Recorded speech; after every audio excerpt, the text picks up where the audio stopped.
ও গো ইয়া রাসূলুল্লাহ নবী, আপনাকে আমি ঈসা নবীর চেয়ে দাম বাড়াই দিলাম, আপনাকে আমি মুসা কালিমুল্লাহর চেয়ে দাম বাড়াই দিলাম। ইয়া রাসূলুল্লাহ নবী গো, আপনাকে আমি তো সুন্দর করে বানাইলাম, আপনাকে আমি সুন্দর করে নাম দিলাম। আসমানে ছিলেন আহমদ, দুনিয়াতে আপনি আসবেন, আমি নাম দিলাম মুহাম্মাদুর রাসূলুল্লাহ। চিৎকার মেরে বলুন সুবহানাল্লাহ।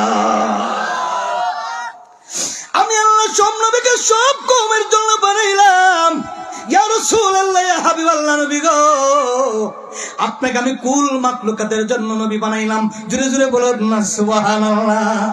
আমরা সুন্নিরা কেন নবী নবী করে জানেন রে? কুদার কসম রে, কবরে মা নাই, কবরে বাবা নাই, মিজানে কেউ নাই, ফুলসিরাতে কেউ নাই, আসরে কেউ নাই। কেন সুন্নিরা নিজের জানের চাইতে নবীরে ভালোবাসে? একটাই মাত্র কারণ, যেখানে এমপি মুফতি মোল্লা বক্তা সব ফেল, ওইখানে আমার নবী উম্মতের জন্য, আশিকের জন্য সুপারিশ করনেওয়ালা, সুপারিশ করে করে আল্লাহর নবী জাহান্নাম থেকে জান্নাতে ঢুকাইয়া দেবে।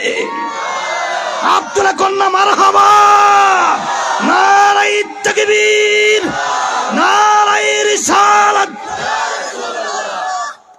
সুপারিশ করার ক্ষমতা আছে কিনা নেই? কিন্তু আর কোন নবীর নাই, আমার নবীর। সুবহানাল্লাহ। উইদাউট এপ্লিকেশন এন্ড দিলা রিসালা না চাহিদে আমি আপনি নবীর গোলাম হয়েছি। এই গোলাম কোনোদিন শেষ হবে না, এই গোলাম কোনোদিন শেষ হবে না। আরে বাবা, নামাজ রোজা পড়বেন, সব করবেন, নবীর প্রেম যদি না থাকে নামাজের কোনো দাম নাই। কথা কন। সুন্নির এক তো নামাজ পড়ে আর একবার পড়ে না, আছে না এরকম? হ্যাঁ ঠিক আছে, এই বুকটা একবারে কাইটা কাইটা যদি কলিজাটা পর্যন্ত বাহির করে দাও, এখানে নবীর প্রেম তারা আর কিছু থাকবে না। কথা কোন ঠিক কিনা? এটাই সুন্নিদের আসল পরিচয়। আমরা নবীজির পাগল, আমরা পাগল, আমরা মদিনার পাগল। জবান খুলে বলে আমরা নবীজির পাগল, মদিনারে তুলে বলে মোর মদিনারে নয়নের কাজল। আমরা মদিনার পাগল, আমরা মদিনার পাগল। জবানটা ছেড়ে ছেড়ে বলতে হবে, আমরা মদিনার পাগল, আমরা নবীজির পাগল, আমরা নবীজির পাগল, আমরা মদিনার আহা মদিনারে দলে বলে মোর মদিন দলে বলে মোর নয়নের কাজল। আমরা মদিনার পাগল, আমরা মদিনার মদি। আমার মনে নবী নবী, দু চোখে মদিনার ছবি। সুবহানাল্লাহ। চোখে যদি নবীকে দেখেন জাহান্নাম হারাম। ফাদখুলু জান্নাতা রাব্বিকুম, জান্নাতের দরজা আপনার জন্য রেডি। কোন মোল্লা মুফতিকে দেখলে গুনাহ মাফ হয় না, কিন্তু জাহান্নামের আগুন মাফ হয় না, কিন্তু গুনাহ মাফ হয়। আর আমার নবীকে দেখলে পরে জাহান্নামের আগুন আল্লাহ কয় হারাম। আমার নবী দু জাহানের বাদশা নবী, সরকারে কায়নাত, নূরে মুজাসসম, হায়াতুন নবী, জিন্দা নবী, নূরুন আলা নূর নবী, সবসে আলাহু হালাহা হামারা নবী, दोनों आलम का दुल्हा हमारा नबी। কোন সুবহানাল্লাহ। আমার মনে নবী নবী, দু চোখে মদিনার ছবি। দেখলে ছবি পাগল হবি, দেখলে ছবি আহা মদিনার বুলবুল। আমরা মদিনার পাগল, আমরা নবীজির আমরা মদিনার দলে বলে মোর মদিনার নয়নের কাজল। আমরা মদিনার পাগল, আমরা নবী। জোরে জোরে কোন মারহাবা। আমার নবীর সম্মান কম না বেশি? মুসা নবীর চাইতে কম না বেশি? ঈসা নবীর চাইতে? সমস্ত নবীগণ থেকে আল্লাহ বলেন, ও পৃথিবীর মানুষ শুনে নাও, আমি আমার নবীকে কাল কিয়ামতের ময়দানে এমন একটা সিংহাসন বানিয়ে দিব রে, তামাম কুল মাখলুকাতের মানুষগুলা কিয়ামতের ময়দানে দেখবে আর আফসোস করবে, আরে সবাই দুরুবেরে, কেউ কেউর দিকে তাকানোর ক্ষমতা নাই। আমার নবী দু জাহানের বাদশা নবী, এমন কামলিওয়ালা নবী, নবী বলবেন উম্মতে রব্বি হাবলি উম্মতি, আল্লাহ গো আমার কোটি কোটি গুনাহগার উম্মতগুলো জাহান্নাম থেকে জান্নাতে দিয়ে দাও। এই নবীর পাওয়ার কম না বেশি? মর্যাদা সব দিক থেকে পাওয়ার নবীর বেশি। কথা কন, সম্মানের দিক দিয়ে, মর্যাদার দিক দিয়ে সবচেয়ে ডেভেলপ উন্নত হচ্ছেন আমাদের নবী, আর ওই নবীর উম্মত হয়েছে আমরা। জুড়ে কোন সুবহানাল্লাহ। এর ভেতরে হযরত ইউসুফ আলাইহিস সালাম, ইউসুফ নবীর বাবার নাম কি? ইয়াকুব। ইয়াকুব নবী বাস করিতে কেনানি, ইয়াকুব নবী বাস করিতে কেনানি, সবার চাইতে ভালো গো বাসতেন ইউসুফকে। মারহাবা কোন? সবার চাইতে ভালো গো বাসতেন ইউসুফকে। মারহাবা জোরে কোন? ওই ইউসুফ নবীর বাবা ইয়াকুব নবী কেনান একটা শহরের নাম। কেনান কি একটা শহরের নাম? ওই কেনান শহরে বসবাস করতেন ইউসুফ নবী। যেরকম সুবহানাল্লাহ। ইউসুফ নবী কিন্তু খুব সুন্দর একজন নবী ছিলেন। যেরকম সুবহানাল্লাহ। আল্লাহ ডাক দিয়ে বলে, ও পৃথিবীর মানুষ শুনে নাও, আমি এমন একজন নবী, একজন করে একজন নবীকে আমি আল্লাহ পৃথিবীর মধ্যে পাঠিয়েছি। একজন নবীর চেহারা মোবারক পূর্ণিমার চাঁদের চেয়ে সুন্দর ছিল। ইউসুফ নবীর আব্বা দুইটা সংসার করেছিলেন। ইয়াকুব নবী, ইয়াকুব নবীর সন্তান ইউসুফ নবীর দুই ভাই, তারা এক মায়ের ঘরে ছিলেন, আর অন্য মায়ের ঘরে তারা 10 ভাই ছিল। সৎ ভাই কয় ভাই? 10 ভাই। এই 10 ভাই মিলে প্ল্যান করলো, ইউসুফ নবীকে, আমাদের ইউসুফ ভাইকে আর দুনিয়াতে রাখা যাবে না। আমার বাবা আমাদেরকে মহব্বত না করে আমার ভাই সৎ ভাইকে তারা আদর করে। এরকম হিংসুট আমাদের যুগে আছে কিনা নাই? ঘরে ঘরে মারামারি আছে কিনা নাই? ঘরে ঘরে কোন আমরা পিছিয়ে যে শত্রু, বাবারি বাবা, এই শত্রুরা খালি ছাইয়ে ছাইয়া প্রতিদিন দেখে, আর খালি এই বট গাছের নিচ থেকে, মাটির তল থেকে, মাটির উপর থেকে খালি হিংসায় জ্বলতে জ্বলতে জীবনই শেষ। কথা কন না? আপনার আমি হিংসা করলে আমি জন্ম, আপনার কিচ্ছু হইব না। কথা কন? আমার আপনি হিংসা করলে আপনারই শেষ, তাতে আমার কিচ্ছু যায় আসে না, আমি কোনো টেনশন করি না। আপনি যদি আমার কোনো কিচ্ছু যদি করেন, মারার প্ল্যান করেন, আমার মারতে গিয়ে আপনি নিজে মরে ছাই ছাই হয়ে যাবেন। কথা কন ঠিক কিনা? পড়ার জন্য গর্ত কুদলে ওই গর্তে নিজে পইরা হাত ভাঙবেন, ভাও ভাঙবেন, তাতে আমার কোনো সমস্যা নাই। আর কুকুরের কামড় হয়েছে পিছনে, কারণ কুকুরে কোনোদিন সামনাসামনি কামড় দিতে পারে না। কুকুর যদি সামনাসামনি কামড় দেয়, দুইটা লাথি মাইরা দেয়। কথা কন? এই জন্য কুকুরের কামড় পিছনে গেউ গেউ করে পিছনে, কারণ সামনে আসতে পারে মুগুরের বাড়ি। কথা কন ঠিক কিনা? এই জন্য তাকে মুগুর দিয়ে পিটানোর, মুগুর দেওয়া দরকার। কথা কন মুসলমান ঠিক কিনা? যাকে ভালোবাসার দরকার তাকে ভালোবাসা বুকান নিয়ে টানার দরকার। আর যেটা হিংসুক করে হিংসা নিয়ে তার থাক, আমার সমস্যা নেই। ইউসুফ নবীর সাথে তারা হিংসা বাঁধলো, দেখবেন কিভাবে ধ্বংস হয়। 10 ভাই মিলে প্ল্যান করলো, দেখবেন হিংসা কিন্তু নবী গুণের মধ্যেও ছিল। কথা কন? হিংসা কিন্তু তাদের ভিতর ছিল। ইউসুফ নবীর 10 ভাই, 10 ভাইয়ের ভিতরে হিংসা জুটে গেল। ইউসুফ নবীর আর রাখা যাবে না। কেন? সত্য একটা, আমার ভাই ইউসুফকে আমার ইয়াকুব নবী আমার বাবা খুব আদর করেন, আমাদেরকে ভালোবাসেন না। দেখেন পরিবারে যদি 2-3 জন ছেলে হয়, সবার ছোট ছেলে বা মেয়ে হলে মানুষ আদর করে বেশি। কারণ কি? আদরের সন্তান। কথা কন? ইউসুফ নবীকে মারার জন্য প্ল্যান করলো 10 ভাই মিলে। বাবার কাছে অনুমোদিত, বাবা গো দিয়া দান, আমরা একটু বেড়াতে যাব, ঘুরাতে যাব, সাথে আমার ভাই ইউসুফকে দিয়ে দেন। ইয়াকুব নবী ডাক দিয়ে বলে, না না, আমার কেমন জানি রে, বুকের মৃত্যু লাগে, আমি আমার সন্তানকে ছাড়া কোনো দিকে থাকতে পারবো না, যেতে দেব না। 10 ভাই মিলে বাবাকে কোলা কুশল দিয়ে বুঝানো হলো, বাবা আপনার সন্তানকে আপনার ফিরাইয়ে দেব, দেন আমাদের সাথে। 10 ভাই মিলে প্ল্যান করলো, চক্রান্ত করলো যে আর তারা দুনিয়াতে রাখা যাবে না।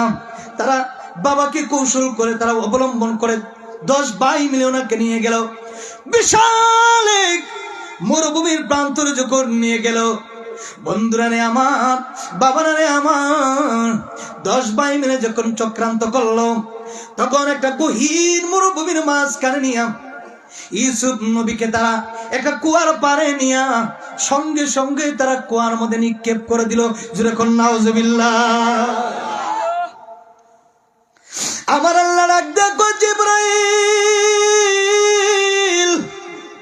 ও আরশ মুহাল্লার মারিওয়ালা জিবরাইল গো, যাও যাও যাও, আমার বন্ধু ইউসুফকে 10 ভাই মিলে কুয়ার মধ্যে ফালাইয়া দিতেছে। যারে যা জিবরাইল যা। আরশ মুহাল্লার বাড়িওয়ালা তখন ছিল আরশ মুহাল্লায়, সেকেন্ডের ভিতরে আরশ মুহাল্লার থেকে 1 সেকেন্ডও লাগে নাই, নিচের দিকে আইসা ইউসুফ নবীর হাতের মধ্যে বসায় রাখছে। নবীগণের বাসায় কে? ওলি আল্লাহর কার বন্ধু? নবীগণ কার বন্ধু? আপনি যদি আল্লাহর ইবাদত করেন, আপনি আল্লাহর বন্ধু হয়ে যাবেন। সুবহানাল্লাহ। আরে আমরা তো বোকা মানুষ, আমরা কি বোকা মানুষ? সময় আছে তো, এই যে সময় এখনো আছে, এখনো সময় থাকতে আপনি আল্লাহর বন্ধু হয়ে যান। ও আল্লাহ, তুমি যেহেতু আমরা বান্দা বানাইলা, বন্ধু তো আমার হতেই হবে, লক্ষ্য থাকবে এটা। কথা কোন ঠিক কিনা? আল্লাহ যেহেতু আমাকে বান্দা, শ্রেষ্ঠ নবীর শ্রেষ্ঠ উম্মত দিয়ে আমাকে লকব দিয়েছো, যে আমার নবীর উম্মত হইছো, আমার নবীর উম্মত হওয়ার কারণে নবীর সুপারিশ করলে তোমাদেরকে জান্নাত দেব। একবার যদি দুনিয়ার থেকে ওলি আল্লাহ হয়ে আইতে পারো, আমার বন্ধু তোমার খাতার নাম লিখে দিয়ে দিব। আমরা তো বোকার দল, এই জন্য আমরা আল্লাহর নামাজ ঠিক মতো আদায় করতে পারি না, ঠিক মতো আল্লাহর ইবাদত আমরা করতে পারি না। এই জন্য আমরা আল্লাহ রহমত থেকে আমরা ভরপুর হয়ে যাচ্ছি, সরে যাচ্ছি। আল্লাহ ইচ্ছে করলে আমাদেরকে উপবাস রাখতে পারে, কিন্তু একটা দিন, একটা সেকেন্ডের জন্য আমাদেরকে এই মুখটা কোনোদিন অবসর রাখে নাই। জুড়ে কোন সুবহানাল্লাহ। ইউসুফ নবীকে কুয়ার মধ্যে পালায় দিল। আল্লাহ পাক ডাক দিলেন, জিবরাইল রে, ও জিবরাইল, এরে আমার বন্ধু ইউসুফকে তুমি তাড়াতাড়ি গিয়া নিচে যেন না যায়। জিবরিল আমিন ইউসুফ নবীকে হাতের তালুর মধ্যে বসায় রাখছেন। সুবহানাল্লাহ। যেরকম মারহাবা। এবার 10 ভাই বলল, ঠিক আছে, কুয়ার মধ্যে ফালাইয়া দিছি, ইউসুফ শেষ, মরে গিয়েছে, পানিকে আর উঠতে পারবে না, কুয়ার মধ্যে ফালাইছি। এবার তারা কি করলো, ইউসুফের শরীরের যে জামা ছিল, ইউসুফ নবীর শরীর থেকে জামাগুলার কিছু একটা জঙ্গলের ভিতর থেকে একটা পশু মাইনা তারা রক্ত লাগাইলো জামার মধ্যে। রক্ত লাগাইয়া বাড়িতে ফিরে গেল। বাবা গো, ভয় লাগতেছে, আপনার সামনে কিভাবে কথা বলবো। দেখেন, এই জন্য আপনার ছেলে মেয়েকে সতর্ক রাখবেন। বাহিরে আমি কিন্তু আপনার এলাকার শত্রু না, আপনার শত্রু আপনার নিজের ঘরের মানুষ। কথা কোন ঠিক কিনা? আমার শত্রু আমার ঘরের মানুষ, আপনার শত্রু আপনার ঘরের মানুষ। আমি আপনার শত্রু না, আপনি আমার শত্রু না। আপনি আমার শত্রু হলে আমার কিচ্ছু যায় আসে না। কথা কোন?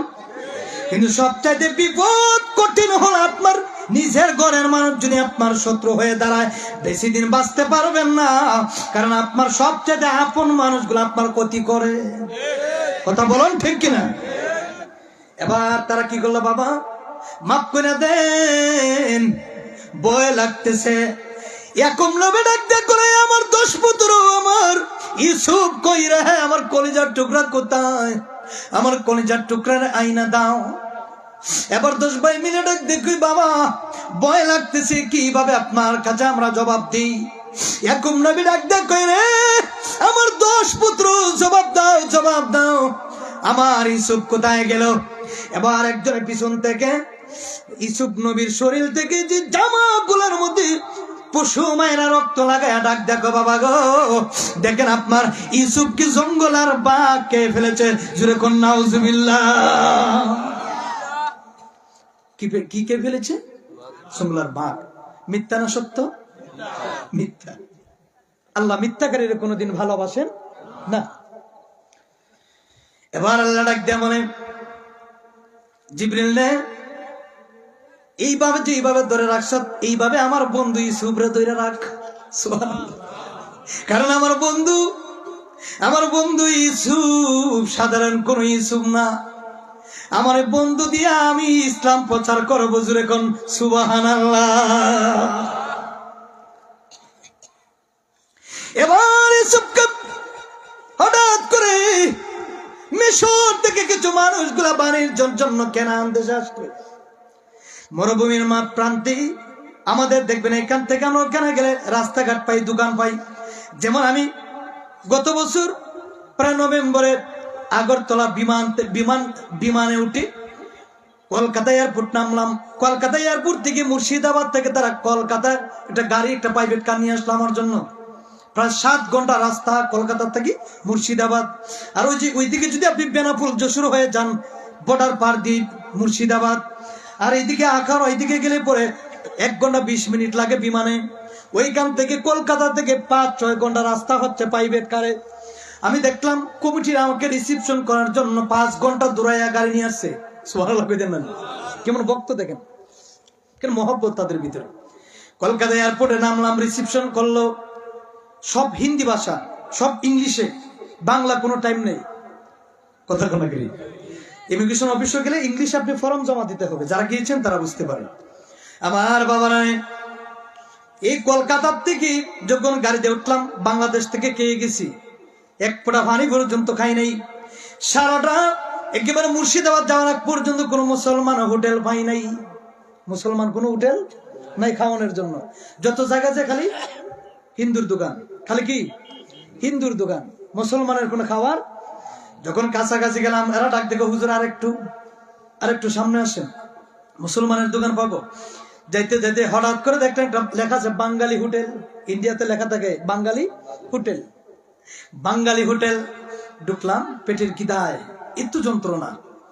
তো দেখলাম, ঢুকলাম হোটেলে, গিয়ে দেখি গরুর গোস্ত 50 টাকা না 40 টাকা প্লেট।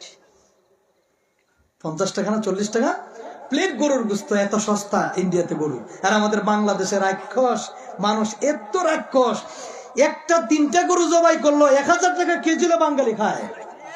তো বাংলাদেশ গরিব কেমনে?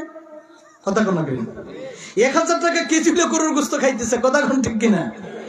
তো দেখলাম তারা এত কষ্ট করলো। বাবারে এত দূর থেকে তারা আসলো, মিশর থেকে কেনান দেশে আসলো বাণিজ্য করার জন্য। আগেরকার মানুষগুলো কিন্তু গম ফলাইতো বেশি। গম ধান ছিল না, গম ছিল। সুবহানাল্লাহ। গম ছিল, গমের গুঁড়া খাইতো, গমের রুটি খাইতো। এই জন্য মানুষের কোনো রোগ বালাই থাকতো না। আর এখন আমরা যত ফ্রেশ খাবার খাইতো তো বেজাল। কথা কন, যত আপনি ফ্রেশ খাবার খাইবেন তত বেজাল ঢুকতেছে। ডাক্তারও যাইতেছেন, হসপিটালে ভর্তি, প্যারালাইসিস, ডায়াবেটিস, স্ট্রোক রোগী। কথা কোন ঠিক কিনা?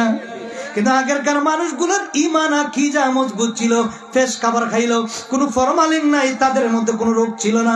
যদিও কিছু কিছু সময় রোগ আসতো, তারা এই রোগটাকে নিয়ামত বলে তারা আদায় করতো। জোরে কোন সুবহানাল্লাহ। হঠাৎ করে বাণিজ্যের এক লোক ডাক দেখো, এই মরুভূমির ভিতরে কোনো পানি নাই রে, পানি নাই। দূর থেকে তাকায় দেখে রে, একটা কুয়া দেখা যায়। হুজুর, একটা কুয়া দেখা যায়, যাও এখান থেকে গিয়ে 1 বালতি পানি আমাদের সফর সঙ্গীদেরকে পানি পান করাও। যেরকম সুবহানাল্লাহ। যখন বালতিটা নিচের দিকে ফালাইয়া যখন পানি তুললো, হঠাৎ করে পানিটা তোলার পরে সবাই যখন পান করলো, দেখা যায় রে এই পানিটা মধুর চাইতে আরো মিষ্টি হয়ে গেছে। যেরকম সুবহানাল্লাহ। কষ্ট হইতেছে? রাগ করতেছেন? আলোচনা কি খারাপ লাগতেছে? খারাপ লাগলে আমাকে বলবেন, হুজুর দরকার নেই। একটা ঘটনা কিন্তু খুব কষ্ট ভরা। মারহাবা কোন আমার বাবারা নেই। অনেকে আমাদেরকে বলে সুন্নিরা খালি এই তোমার গজল গায়, নাচ গায়, শান গায় করে সময় কাটায়। আছে না এরকম? আমরা নাচও গাইতে পারি, গজলও গাইতে পারি, জিকির করতে পারি, সবকিছু আল্লাহ ক্ষমতা দিয়ে দিছে। কিন্তু আগে আলোচনা করি, লাস্টে মাঝে মাঝে একটু নাচ হবে। কথা কোন ঠিক কিনা?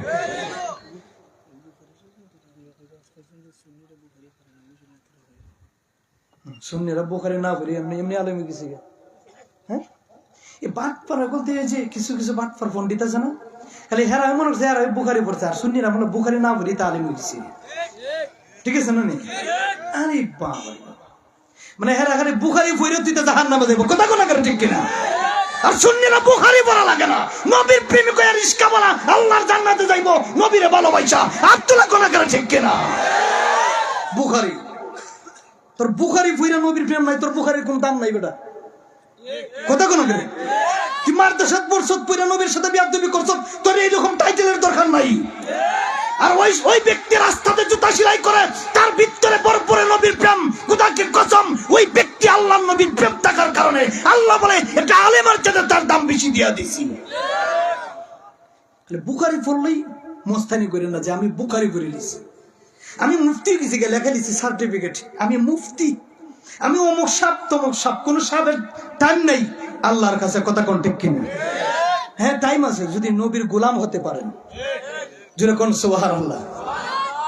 এই বাংলাদেশের যত বড় বড় মুফতি মুহাদ্দিস আছে, যত গরনা আলেম আছে, তার ভিতরে যদি বিন্দু পরিমাণ অহংকার থাকে, বালু পরিমাণ অহংকার, মানে বালু পরিমাণ, আল্লাহ নবী কই তুই আমার উম্মত না, জান্নাতে যাইতে পারতে না। জান্নাতে যদি যাইতে হয় তাহলে একেবারে নিরহংকারী হয়ে মানুষকে ভালোবাসা, আমি নবীকে মহব্বত করে জান্নাতে আসবে। সুবহানাল্লাহ। 10 ভাই মিলে যখন ফালাইলো, ওইদিকে বাপের কাছে গিয়ে বললো, আব্বা ইউসুফকে আমাদের কাছ থেকে বাঘে খেয়ে ফেললো। মিথ্যা কথা না? আসলে কি বাঘে খাইছে? না। ইউসুফ নবীকে মিথ্যার পরিচয় দিয়ে, বাবা গো আমার ভাইকে আমাদের সাথে দিয়েছিলেন গো বাবা, আমাদেরকে মাফ করে দেন। এরে আমার 10 পুত্র কি জবাব দিবারে কাল কিয়ামতের ময়দান আল্লাহর দরবারে? আমি ইয়াকুব নবী বলে দিলাম, রে এরে আমার 10 পুত্র শুনে নাও, তোমাদের কাছে দিয়ে দিলাম, আমার ইউসুফকে দিয়েছিলাম।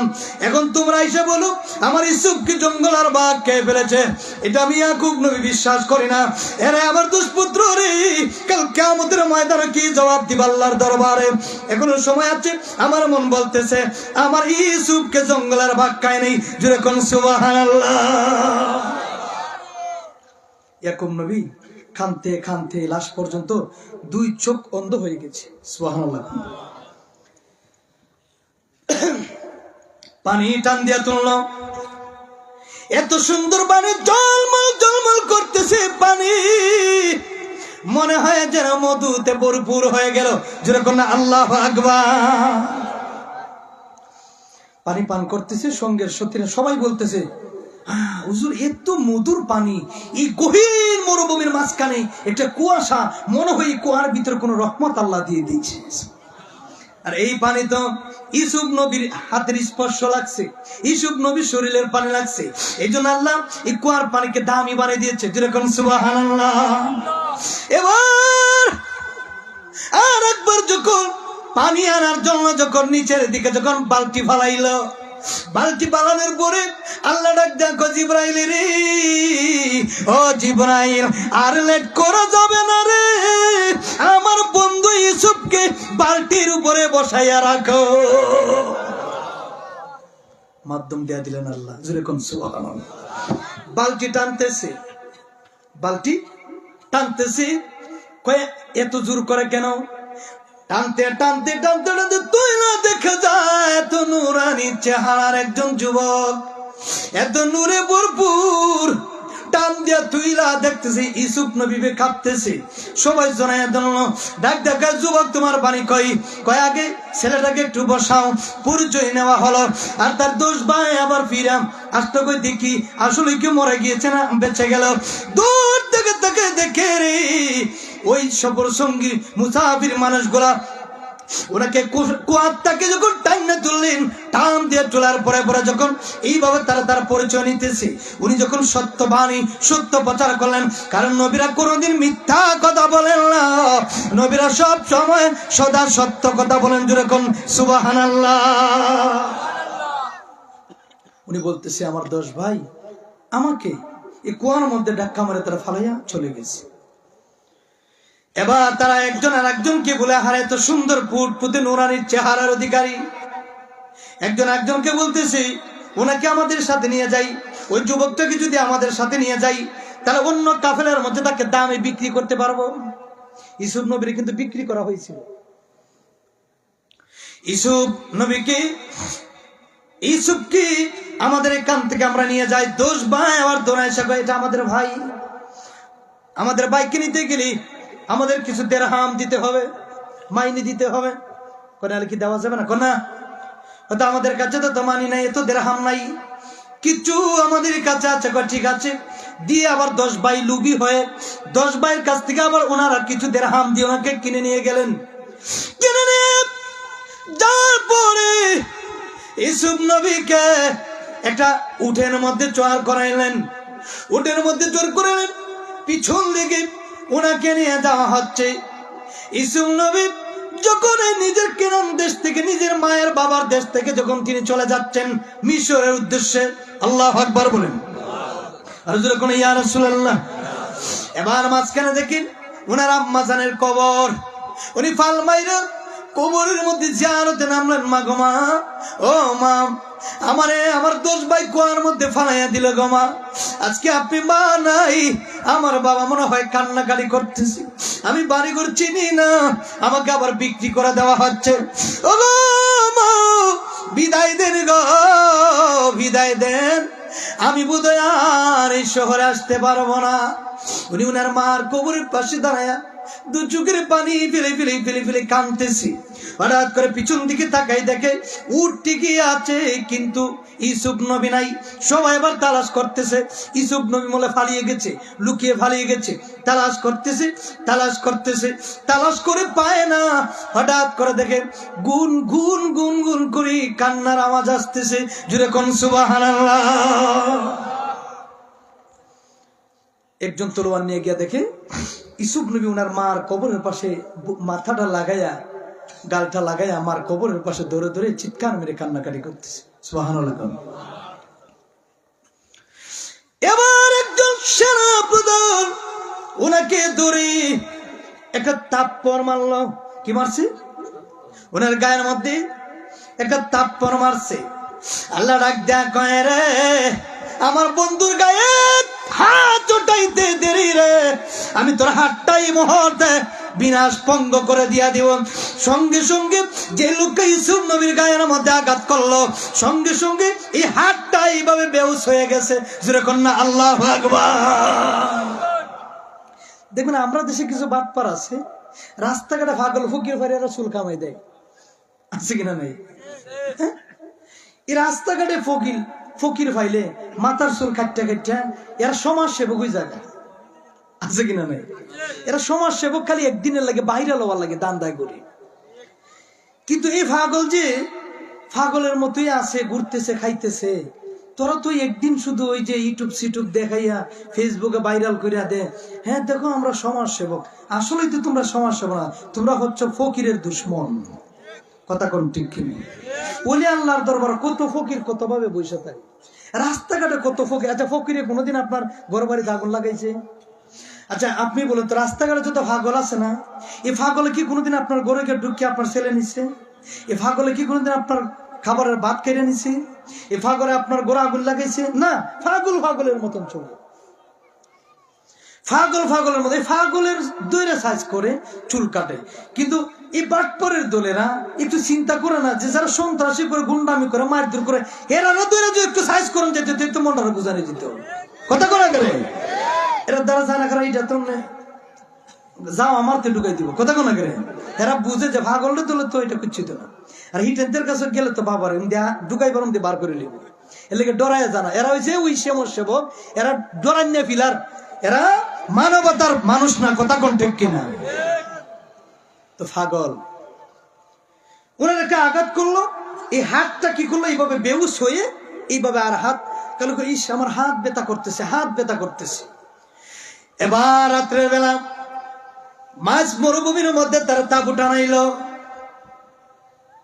বাড়ি নাই গোল নাই কিছু নাই রে, মরুভূমির মাঝখানে তারা একটা তাঁবু টানাইয়া বসলো। ইসুফ নবী মার জন্য, বাবার জন্য, নিজের দেশের জন্য কান্নাকাটি করতেছেন। যেরকম সুবহানাল্লাহ। দেখবেন আমাদের দেশ থেকে, মাটিহানির থেকে কত যুবক, কত মা বোনেরা লন্ডনে আছেন, নিজের দেশ থেকে যখন প্রবাসে চলে যায় চোখের পানি ফেলায় কান্দে। আহারে আমি আমার বাবা রাইকা যাচ্ছি, ছেলে মেয়ে রাইকা যাচ্ছি, মারা রাইকা যাচ্ছি, স্ত্রীকে রাইকা যাচ্ছি, হতে পারে রে মনে হয় সবরটা আমার জন্য জীবনের শেষ। কিন্তু ঠিকই আছে, দেখা যায় 5 বছর হয়ে গেল বাংলাদেশ থেকে গেছে, হঠাৎ করে শোনা যায় লন্ডনে বা আমেরিকায় বিভিন্ন কান্ট্রিতে জিতা গেল, মরা লাশ হয়ে বাংলাদেশে ফিরে। কথা কন ঠিক কিনা? নিজের দেশের জন্য সবাই কান্নাকাটি করবে, নিজের দেশের জন্য মায়া লাগে। আপনারা যদি কুমিল্লা শহরে না ফালান যে আপনি থাকবেন? আপনারা যদি ওই বালাগঞ্জ ইসলাম নদী ফারিয়া প্রোগ্রাম ওইখানে না ফালাইলে আপনি থাকবেন না? আমার দেশ আমার বাঙ্গা করি ভালো। কথা কোন ঠিক কিনা? একটু জিকির করি, আল্লাহ আল্লাহ আল্লাহ আল্লাহ।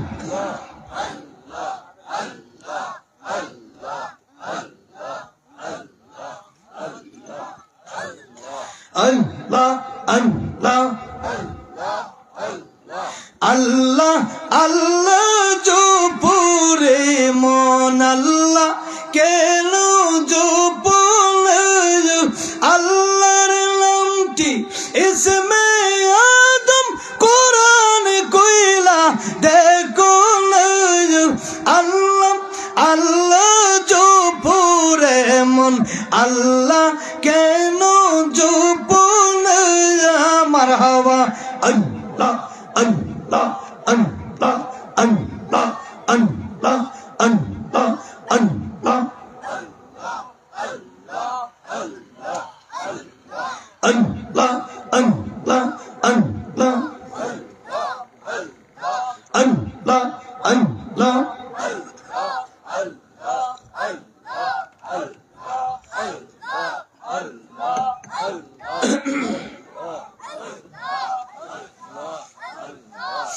লা ইলাহা ইল্লাল্লাহু মুহাম্মাদুর রাসূলুল্লাহ।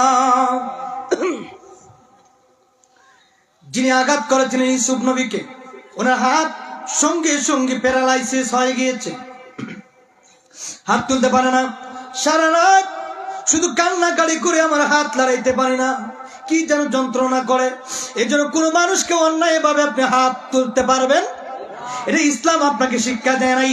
দুষ করলেও তাকে আঘাত করা যাবে না, তাকে বুঝাতে হবে, বুঝাতে হবে। যদি বেআইনি কোনো কাজ করি তারপরে বুঝাতে হবে, প্রথমে হাত তোলা যাবে না। কথা কোন ঠিক কিনা? এই হাত তুলে, এই হাত একদিন আল্লাহ ভেঙে দিবেন আপনাকে। কথা বলুন ঠিক কিনা? আমরা আমাদের সমাজে কিছু গরিব মানুষগুলাকে আমরা দেখতে পারি না, সমাজে আছেন এরকম। আল্লাহ বলেছেন,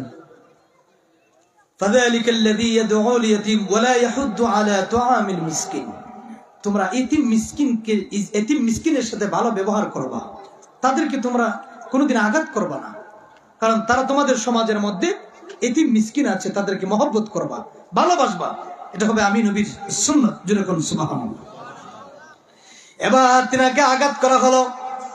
আঘাত করার পরে রাত্রে যখন 3টা বেজে গেল, লোকটার কান্নাকাটি, চিৎকার মারতেছে, আল্লাহ গো, ও আমার এক প্রভু, তুমি আমাকে বাঁচাও। কি যেন শৃঙ্খলা লাগতেছে, অশান্তি লাগতেছে। হঠাৎ করে ইউসুফ নবী ওই লোকটার কাছে গিয়ে বলি, বাবা কি হচ্ছে আপনার? কই আমার হাত একেবারে বিষাক্ত ভরপুর হয়ে গেছে। ইউসুফ নবী ছোট থেকেই তিনি কি করলেন, মরুভূমির মধ্যে একটা চাদর বিছায়া মহান মালিকের ধ্যানে পড়ে গেলেন আর ডাক দিলেন, মাবুদ, লোকটা আমাকে চিনে নাই, আমি যে ইউসুফ নবী, আমি তো গোপনে গোপনে এখন আমি সত্য মিথ্যার দাওয়াত দিচ্ছি। আল্লাহ ওই লোকটাকে তুমি ভালো করে দাও, লোকটাকে তুমি হেদায়েত দান করে দাও। তিনি কি করলেন? মুনাজাত শেষ করে লোকটার কাছে এসে হাতটা এইভাবে যখন মালিশ করে দিলেন, সঙ্গে সঙ্গে আল্লাহর কুদরতিতে উনি সুস্থ হয়ে গিয়েছে। যেরকম সুবহানাল্লাহ। অনেক সময় মানে পীরের দোয়ানে, পীর সাহেবের দোয়ানে আছে না, দেখো সাব কেবলারা যখন আসেন কেউ বোতল নিয়ে হাজির, হুজুর একটু ফু দেন, একটু পানি ভরা দেন, কথা কোন আগে। ভালো ভালো যারা ওলি আল্লাহ এবং পীর সাহেব যারা আছেন, নায়েবে রাসূল যারা আছেন, তাদের মুখের তু পর্যন্ত আল্লাহ তো দামি বানিয়ে দিয়েছি, কারণ এই জবান দিয়ে সব সময় আল্লাহর কোরআন, নবীর মহব্বতের ভালোবাসার কথা বাহির হয়। কথা কোন ঠিক কিনা? এরে বন্ধুরা রে, হঠাৎ করে তিনি সকাল হয়ে গেল, সবাই নিয়ে আবার চলে যাওয়া হলো। ওনাকে নিয়ে যখন সকাল হয়ে গেল, ওনাকে মিশরের মধ্যে বিক্রি করে দেওয়া হলো। প্রথম একদলে বিক্রি করলো, উনানে একদলে বিক্রি করলো, এইভাবে 2-3 বার করে ইউসুফ নবীকে তারা বিক্রি করে দিল। লাস্ট পর্যন্ত মিশরের একজন উনি একজন ভয়ানক এবং বড় একজন লিডার হয়েছেন। ওনাকে যখন মিশরে যখন বিক্রি করে দেওয়া হলো, ধীরে ধীরে ধীরে ধীরে যখন তিনি বড় হচ্ছেন, মিশরের সুন্দর সুন্দর রমণীরা দেখে তিনার জন্য পাগল হয়ে গেছে। আহারে, এত সুন্দর যুবক আমাদের মিশরের জমিনের কাউরে দেখি নাই। এর ভেতরে জুলেখা নামের একজন সুন্দরী ইউসুফ নবীকে দেখে পাগল পারা হয়ে গেছে। এত পাগল হয়েছে জুলেখা এমন একজন মিশরের রাজার স্ত্রী ছিলেন, যিনি মিশরের রাজত্ব পরিচালনা করতেন। কিন্তু উনি একজন স্ত্রী হওয়ার পরে পরে, উনি মিশরের রানী হওয়ার পরে পরেও তিনি কি করলেন? ইউসুফের দিকে তিনি বদ নজর দিলেন এবং কুমন্ত্রণা দিলেন, যে তো সুন্দর পুরুষ, তাকে আমি ভোগ করবো। জোরে কন্যা নাউজুবিল্লাহ। প্রস্তাব দেওয়া হলো, ইউসুফকে রাজমহলে ডাকানো হলো। ইউসুফকে রাজমহলে ডাক দেওয়া হলো। এই জুলেখার ঘরে ঢুকতে গেলে এক এক করে 7টা দরজা অতিক্রম করে ঢোকা লাগে। ইউসুফ নবীকে ডাক দেওয়া হলো রে। ইউসুফ নবীকে তারা কি করলো? টান দিয়ে আনলাম। এবার ডাক দেওয়া বলতেছে, মিশরের জুলেখা রানী আপনাকে ডাকতেছি, জুলেখা আপনাকে ডাকতেছে। যখন তিনি কি করলেন? ওই দরজা যখন প্রথম গেট আলাম, ইউসুফ নবী যখন প্রথম গেটটা ঢুকলেন, প্রথম দরজা খোলা হলো। দ্বিতীয় দরজা ঢুকলেন, দ্বিতীয় দরজা খোলা হলো। এক একটা দরজায় ঢুকে এক একটা দরজা বন্ধ হয়ে যায়। এইভাবে এক এক করে 7টা দরজা পর্যন্ত তিনি যখন ঢুকলেন, ঢুকা পরে দেখতেছে মিশরের সুন্দরী রমণী জুলেখা ইউসুফ নবীর জন্য পাগল হয়ে আছে। যেরকম নাউজুবিল্লাহ। কুমন্ত্রণা দিচ্ছে। আর এই জুলেখার সাথে যে মহিলারা ছিল খাদেম, ইউসুফ নবী ঢুকতেছে আর এদিকে দরজা টাস টাস করে বন্ধ হয়ে যাচ্ছে। এক একটা দরজা ঢুকে আর এক একটা দরজা বন্ধ হয়ে যায়। এবার তিনি কি করলেন? পিছন দিকে তাকায় দেখে দরজা একটাও খোলা না, সব বন্ধ। জুলেখা ডাক দিয়ে বলে, এরে ইউসুফ, তুমি তো আমার গোলাম, তুমি তো আমার গোলাম, আমি তোমার মালিক। আমি আজকে যা বলবো তুমি তা পালন করতে হবে। ইউসুফ নবী আল্লাহ গো, ও আল্লাহ গো, জানি না কি প্রশ্ন আমাকে করবে। আল্লাহ, জাহান্নামের ভয় আমার অন্তরের ভিতরে আছে, তুমি আমাকে মাফ করে দিও।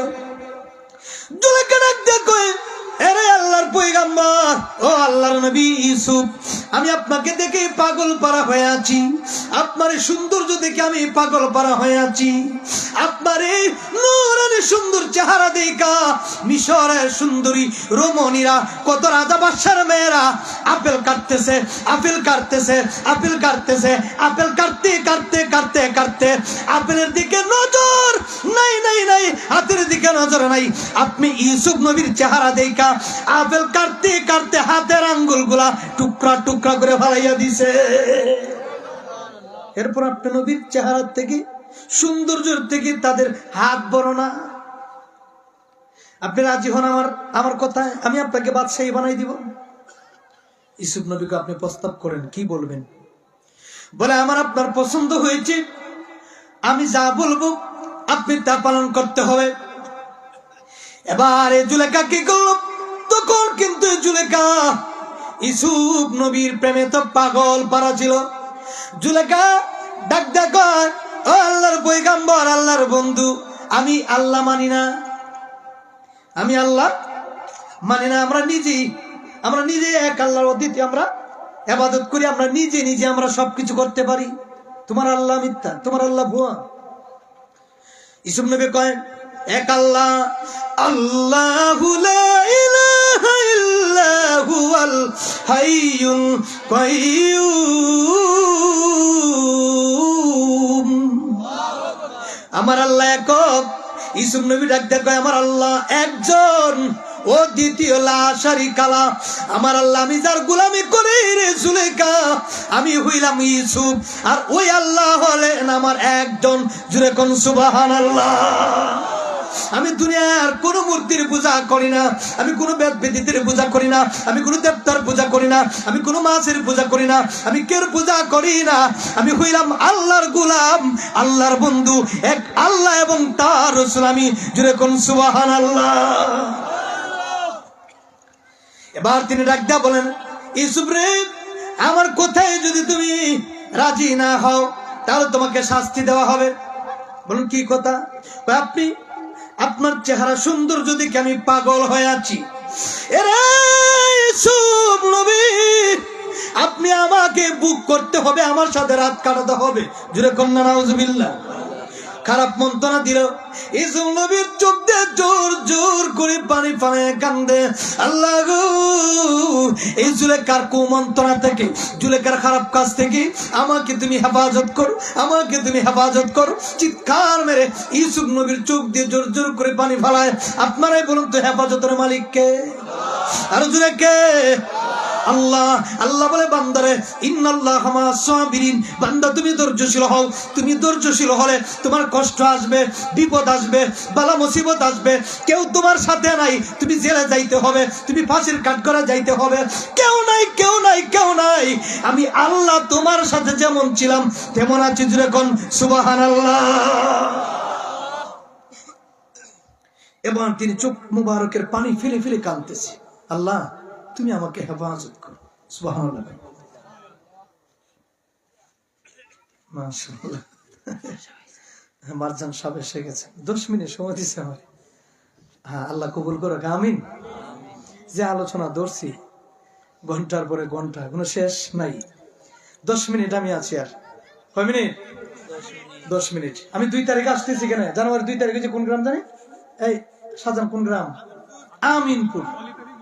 হ্যাঁ, অলি প্রেমিক যুব সংঘ। ওই এদিন 2টা প্রোগ্রাম, এদিন একটা এখানে, একটা বালাগঞ্জে, 2টা জায়গায়। আমি কথাটা শেষ করে নিই ইনশাল্লাহ 10 মিনিটের ভিতরে।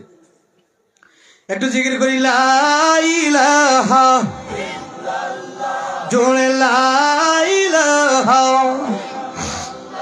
ও লা ইলাহা ইল্লাল্লাহ, ও লা ইলাহা সুবহানাল্লাহ ওয়ালহামদুলিল্লাহ, লা ইলাহা ইল্লাল্লাহ, জোরে লা ইলাহা ইল্লাল্লাহ, ও লা ইলাহা ইল্লাল্লাহ, জোরে লা ইলাহা ইল্লাল্লাহ, ও লা ইলাহা ইল্লাল্লাহ, সুবহানাল্লাহ ওয়ালহামদুলিল্লাহ, বন জঙ্গলার বাঘ হরিণ চিল্ল আমার নবীকে, বন জঙ্গলার বাঘ হরিণ চিল্ল আমার। আমরা মানুষ হইয়া চিনলাম দুঃখ রইল মনেতে, আমরা মানুষ দুঃখ রইল মনেতে। আল্লাহুম্মা সেই ইসুম নবী কাল্লা গো, ও আল্লাহ এই জুলেখা কমন্ত করতেছে আমাকে বুক করার জন্য, দুনিয়ার আল্লাহ খারাপ কাজে লিপ্ত হওয়ার জন্য। মাবুদ তুমি আমাকে হেফাজত করো, তুমি আমাকে হেফাজত করো। এই জুলেখা এই নবীকে ধরার জন্য যখন সামনে যখন আসতেছি, দরবে শরীর দরবে ইসুফ নবী চোখের পানি ফেলায় কান্দে। আল্লাহ পিছন দিকে দরজা জানালা বন্ধ, একটা না দুইটা না। এই জুলেখার সিংহাসনের ভিতরে ঢুকলে, রুমের ভিতরে ঢুকতে গেলে 7টা দরজা। কয়টা? 7টা দরজা। এক একটা দরজা ঢুকতে গেলে এক একজন করে দারোয়ান, আবার ঢুকতে গেলে দেখা যায় দরজা পিছন দিকে বন্ধ হয়ে যায়, কুলার মতন কেউ নাই। তিনি এখন চিন্তা করার লাগা তুমি আমাকে হেফাজত করো। আর তিনি কি করলেন? জুলেখা সামনের দিকে আগাইলেন, ইউসুফ নবীকে জড়াইয়া ধরাবে। তখন ইউসুফ নবী ডাক ডাক জুলেখা, থামো রে থামো, এটা ঠিক না, এটা দুনিয়ার পাপ, আল্লাহর কাছে কি জবাব দিবা? এরে এ জুলেখা কি জবাব দিবা রে আল্লাহর দরবারে? কালকে আমাদের ময়দানে এখনো সময় আছে। আল্লাহর ইবাদত করো, আল্লাহর প্রতি বিশ্বাস করো, আল্লাহর গোলামি করো, আল্লাহর নামাজ পড়ো, এক আল্লাহ ছাড়া আর কারোর ইবাদত করবা না। এর জুলেখা রে, ও জুলেখা, এই দুনিয়ার নাফরমান থেকে তুমি বাঁচো, দুনিয়ার জিনের কাছ থেকে হেফাজত করো। এবার তিনি কি করলেন? এইভাবে যখন তিনি ধীরে ধীরে আসতেছে, ইনি এমন একটা পিছন দিকে কইরা একটা দৌড় মারছে, সঙ্গে সঙ্গে একটা একটা করে 7টা দরজা খুলে গেছে। যেরকম সুবহানাল্লাহ, 7টা দরজা খুলে গেছে। 7টা দরজা, 6টা দরজা খুলে যাওয়ার পরে 7টা দরজা যখন লাস্ট প্রথম যে দরজা ঢুকছিল ওই দরজা তো খুলে না। দরজা যখন খুললো, খুলে দেখা যায় জুলেখার স্বামী সামনে দাঁড়া। ডাক দিয়া বলতেছে, কি হয়েছে? এই ইউসুফ, তুমি আমার স্ত্রীর রুমের মধ্যে কি করো? তুমি আমার রানীর সাথে কি করতেছো? তখন জুলেখার ভিতরে শয়তান বর করে ডাক দিয়ে বলে, স্বামী গো, দেখেন না ইউসুফ কত বড় লম্পট, ইউসুফ কত বড় কলঙ্কের মানুষ, আমাকে বুক করার জন্য আমার হুজরার ভিতরে ঢুকছে। যেরকম নাউজুবিল্লাহ। রাগ করে এই জুলেখার স্বামী ডাক দেয়া কয়, এই ইউসুফকে ধরো তাড়াতাড়ি। ইউসুফ নবী কয়, হুজুর আমি কোনো দোষী না, আমার কথাগুলা শুনেন। তুমি যে দোষী না, তোমার কোনো সাক্ষী আছেনি? কয় না, আমার কোনো সাক্ষী নেই। এই জুলেখা, তোমার কে আছে? কয় আমার সবাই সাক্ষী আছে।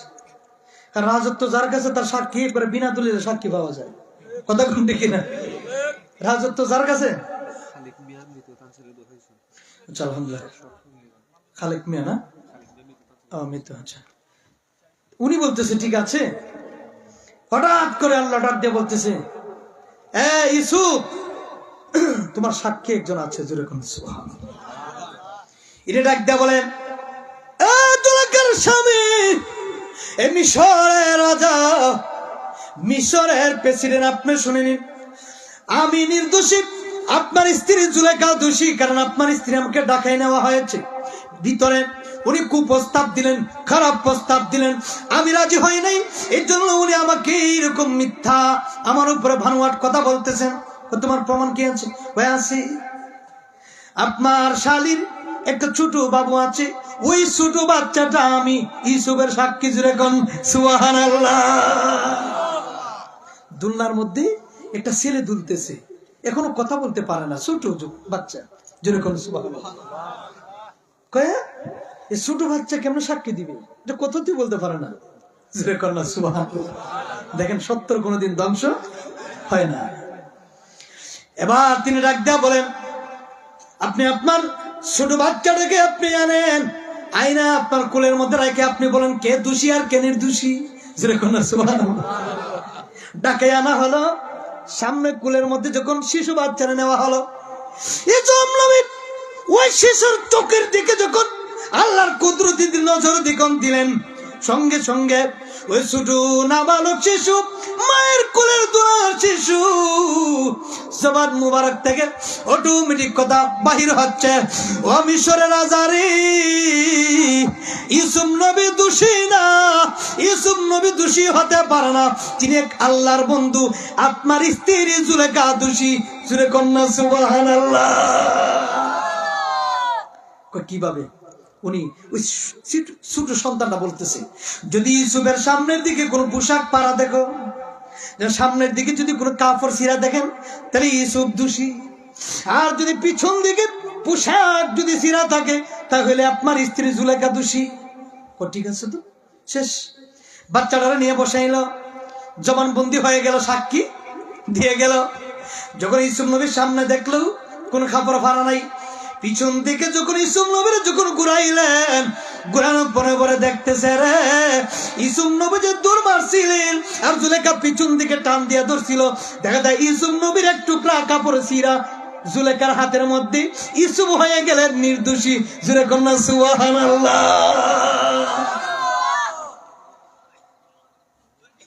এই আমাদের যুগে এই সত্য মিথ্যার বিচার এখন নাই, গরিবের বিচার নাই। কথা কোন ঠিক?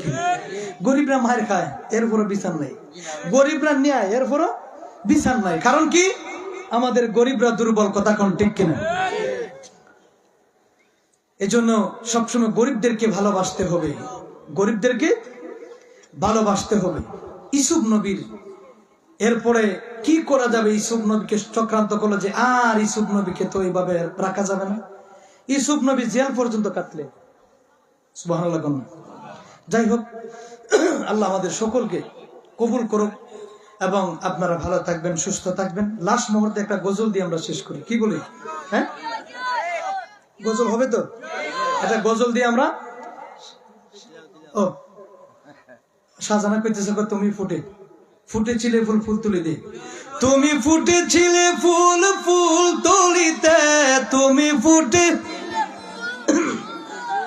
মহান গৌরবে, মশগুল হলো দেশ মহাদেশ তোমার সৌরভে, মশগুল হলো দেশ মহাদেশ তোমার সৌরভে। বলো তুমি ফুটেছিলে ফুল ফুল তুলিতে, তুমি ফুটেছিলে ফুল মহান গৌরবে, মশগুল হলো দেশ মহাদেশ, মশগুল হলো দেশ মহাদেশ। ফুলতলির আকাশ দিন গাইল করুণ গান, সেই বিরহের সম্মিলনে কাঁদিল লক্ষ প্রাণ। জানুয়ারি 15 ইসাল সব। কথা কোন ঠিক? লক্ষ লক্ষ মানুষের ঢোল জোয়ান নামে পালায় হাওয়ারে। কথা কোন ঠিক? আমাদের সিলেটে একটা দয়ার সাগর একটা কেন্দ্র আছে, যেটা হচ্ছে আমাদের নিঃসন্দেহে আমাদের ফুলতলি সাদ কেবলার দরবার। দুনিয়ার সব জায়গায় ফিরের অভাব নাই, কিন্তু আমাদের সিলেটে আল্লামা ফুলতলি সাদ কেবলার দরবার কোনো বন্ডামি নাই। কথাটাকে মিথ্যা বলছি না সত্য বলছি, যাচাই করবেন। কথা কোন ঠিক কিনা? কত দরবার নিয়ে কত কিছু হয়েছে, ফুলতলি সাহেববাড়ির দরবারে আজ পর্যন্ত কোনো বাপের বেটা হয়েছে না কোনো প্রতিবাদ করা। কত এমপি মন্ত্রী চলে গেল, কিন্তু এখনো ফুলতলি সাজ্জাদ আল্লামা কমরউদ্দিন চৌধুরী নাকি, হ্যাঁ, উসামউদ্দিন চৌধুরী, এখনো ওনাকে নিয়ে এখন পর্যন্ত কোন বাজে যেটা করছিল এটা কিন্তু ধ্বংস হয়ে গেছে। কথা কোন ঠিক কিনা? আমরা জানি যে আমাদের আত্মার কুরাক আর কোরআনের কুরাক হচ্ছে ফুলতলি। কথা কোন ঠিক কিনা? রমজান মাস আসতেছে, আপনার মনে ফেব্রুয়ারির 18 তারিখ নাকি সামনে ফেব্রুয়ারি 26 সালের 18 তারিখ লক্ষ লক্ষ এই ফুলতির সাহেব কেবলার এই দারুল কিরাতের কারণে লক্ষ লক্ষ মানুষগুলো সহি শুদ্ধ করে আল্লাহর কোরআন শিখতে পারছে।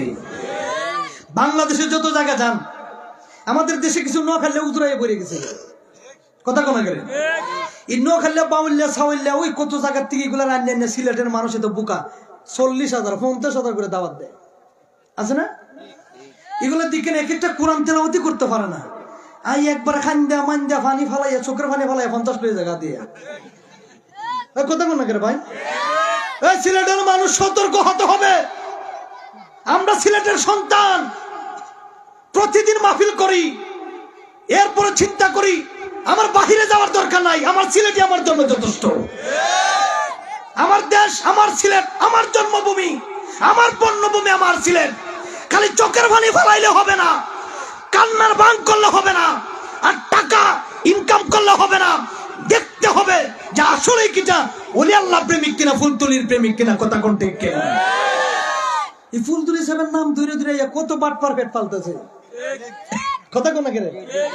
ফুলতুলি সাহেবের নাম দিলে কত মোল্লা সিলেটে ফেট পালে, মাহফিল 5টা 6টা 10টা রাখা রাখিয়া সিলেটে উঠেলে আমি অমুক জায়গার থেকে আইছি, আরে বাপরে বাপ। আর হাত দিয়ে কত জানেনি, আর সিলেটে কিছু বাট পার আছে, দালাল ঢুকছে, এগুলা বক্তারে টাকা লইয়া লইয়া সেটিং করে দেয়, আরে ফাঁকে ফাঁকে টাকা প্রতি বক্তার কাছে 5,000 করে মারে। এ ডাইরেক্ট দাওয়াত দিবেন বক্তারে, কিন্তু মাধ্যম দিয়ে দাওয়াত দিয়েন না। গরুর বিক্রি করতে গেলে যেভাবে গরুর দালাল আছে, মহিলা মেয়ে বিয়ে দিতে গেলে যেভাবে উকিল আছে, গড়ক আছে, এই বক্তারে আনতে গেলেও একটা বাটপার আছে, আছে কিনা নাই? এর নিম্নে কমিটি এরকম 50 দিয়ে দিব, হ্যাঁ 10 মাইরে দেয়, চিন্তা করছেন, ভাত থেকে 10 মাইরে দেয়, এরকম বাটপার আছে কিনা নাই? আছে। মানে আমরা তো রেকর্ড করা এগুলার আমরা ধরে রাখছি, কিন্তু এগুলার মাহফিল আমি করি না। আমি আমার যতগুলা প্রোগ্রাম আমার নিজের ইউটিউব চ্যানেল আছে সুরজ এসডি মিডিয়া, এই নতুন নতুন আপডেট ওয়াজ লাইভ চলতেছে। আর আপনারা তো আমার বাবার বয়সী বাবারা, আমার ছোট ভাইরা, বড় ভাইরা, আমি তো আপনার ঘরেরই মানুষ, কথা কোন ঠিক কিনা? এই জন্য আমাদের আত্মার কোরআন হচ্ছে আল্লামা সাহেব কেবলা ফুলতুলির দরবার, কথা কোন ঠিক কিনা? আর আমি বাংলাদেশে যত আনাচে কানা যত দরবারে গিয়েছি, যত জায়গায় গিয়েছি, কোন দরবার আমার চোখে খাঁটি মনে হয় না। একটা দরবার আছে আল্লামা সাহেব কেবলা ফুলতুলির দরবার, আর সব জায়গায় বেটেন্দের অভাব নাই, ফুলতুলি বেটেন্দের কোনো চান্স নাই, কথা কোন গেলে। আল্লাহ আমাদের সকলকে হেফাজত করুক, আমিন। ভালো থাকবেন, সুস্থ থাকবেন, আর সঠিক আকীদা নিয়ে চলবেন, সুন্নি পথে থাকবেন, মা বাবাকে ভালোবাসবেন, নবী প্রেমিক হবেন, ওলি আল্লাহ প্রেমিক হবেন। আমরা যেন সঠিকভাবে চলতে পারি, আল্লাহ যেন তৌফিক দান করে, সকলে বলে আমিন।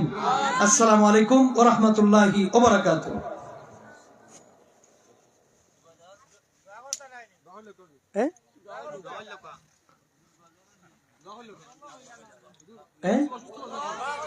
গজল আল্লাহ আন্নার বাবা আপনি যে আর আল্লাহুম্মা আমিন। ربنا ظلمنا انفسنا وان لم تغفر لنا وترحمنا لنكونن من الخاسرين. ربنا آتنا في الدنيا حسنة وفي الآخرة حسنة وقنا عذاب النار. اللهم اغفر لي ولوالدي وقل رب ارحمهما كما ربياني صغيرا. رب ارحمهما كما ربياني صغيرا. ربنا يا ربنا يا ربنا মাফ করে দাও গো আল্লাহ আমায় আবার সব গুনাহ। তুমি যদি মাফ না করো আল্লাহ বান্দারে, বলো বান্দা কার কাছে গো যাইবে। নিজের হাতে বান্দা আল্লাহ বানাইয়া জাহান্নামে কেমনে দিবা ফেলিয়া। উপায় নাই রে, উপায় নাই রে আমরার, উপায় নাই মুসলমানদের নামাজ সারা উপায় নাই, জুম্মার নামাজ যে নাহি রে ভাই পড়িবে, আমরা নবী বেজার হইয়া যাইবে। আল্লাহ রব্বুল আলামিন, আল্লাহ মাহফিল আমার যুবক ভাইরা, আল্লাহ রব্বুল আলামিন যারা ক্লান্ত পরিশ্রম করে জান্নাতের বাগান সাজাইলেন, প্রত্যেক বছরে হয় আল্লাহ, প্রতি বছরে আমি গুনাহগার আসি আল্লাহ, আমার ছোট ভাইরা মহব্বত করে মুরব্বী বাবারা আমার অনেক ভালোবাসেন এলাকার মানুষগুলো। মাবুদ আমি তো একজন ওলি আল্লাহর গোলাম, নবীর গোলাম। আল্লাহ আমার সাথে যারা হাত বাড়াইলেন প্রত্যেকের তামাম জীবনের গুনাহগুলি মাফ করে দাও। আল্লাহ আমরা সারা বাংলাদেশ ঘুরে মুসাফির মানুষ, আল্লাহ রব্বুল আলামিন আজকের এই মুনাজাতটা তুমি কবুল আর মঞ্জুর করে নাও। আল্লাহ আমার অনেক প্রিয় প্রিয় ছোট ভাইরা, মুরব্বী বাবারা, পর্দাশীল বোনেরা, আল্লাহ যেখান থেকে হাত বাড়াইলেন প্রত্যেকের তামাম জীবনের গুনাহগুলি তুমি মাফ করো। অনেকে অসুস্থ দোয়া চেয়েছেন, আল্লাহ সকলে তুমি পরিপূর্ণ সুস্থতা দান করে দাও। মাবুদ আল্লাহ প্রত্যেক বছর যেন এই মাহফিলটা হয়, আল্লাহ সুন্দরভাবে মাহফিলটা হওয়ার মতন আল্লাহ ব্যবস্থা করে দাও। দেনদনি বানাই দাও আল্লাহ, টাকা পয়সা বানাই দাও রব্বুল আলামিন। কাজ করে সংগঠনকে জ্বালালিয়া সুন্নি ঐক্য সংগঠনকে আল্লাহ কিয়ামত পর্যন্ত জারি রাখার মতন ব্যবস্থা করে দাও। আমার যত যুবক ভাইরা আছেন আল্লাহ সংগঠনের প্রত্যেকটা আমার যুবক ভাইদেরকে আল্লাহ তুমি নেকের সঙ্গে আল্লাহ হায়াতেতে ইবাদত করে দাও। আল্লাহ জামাতের ভিতরে আমরা যারা হাত বাড়াইলাম আমাদের প্রত্যেকের জিন্দা মুর্দা মা বাবার গুনাহগুলি মাফ করে দাও। আমরা একদিন থাকবো না আল্লাহ, খবরে যাওয়ার আগে নামাজি না বানায়া আজরাইলে পাঠাইও না। মাবুদ আল্লাহ মক্কা মদিনার গোলাম বানিয়ে দাও, জীবন যৌবনের গুনাহগুলি তুমি মাফ করে দাও। বিফাদলি সুবহানা রাব্বিকা রাব্বিল ইজ্জাতি আম্মা ইয়াসিফুন ওয়া সালামুন আলাল মুরসালিন আলহামদুলিল্লাহি রাব্বিল আলামিন। আমিন আমিন কালিমাতি বালা ইলাহা ইল্লাল্লাহু মুহাম্মাদুর রাসূলুল্লাহ। আসসালামু আলাইকুম। আলহামদুলিল্লাহ।